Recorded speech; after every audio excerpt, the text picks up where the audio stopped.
Hey everyone, today I'm going to show you how to log out of your Zoom account from other devices. Without any further ado, let's get started. First, open your Zoom app on your mobile device and log in with your credentials.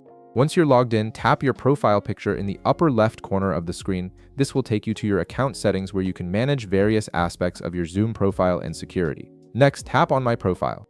This section contains all your account information and settings related to your Zoom usage across different devices. It's where you'll find important options for managing your account security and logged-in sessions. Now scroll down and tap on where you're logged in. This feature shows you all the devices and locations where your Zoom account is currently active. It's particularly useful if you want to review which devices have access to your account or if you suspect unauthorized access. Once you're on this page, tap Sign Out of All Sessions at the bottom.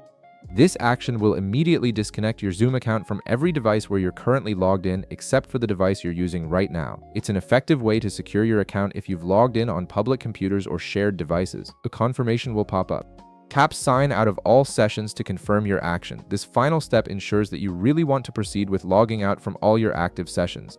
Once you confirm, all other devices will be signed out instantly, and you'll need to log back in on those devices if you want to use Zoom on them again. And that's it. You've successfully logged out of your Zoom account from all other devices, keeping your account secure. If this video helped you out, be sure to leave a like, subscribe, and I'll see you in the next one.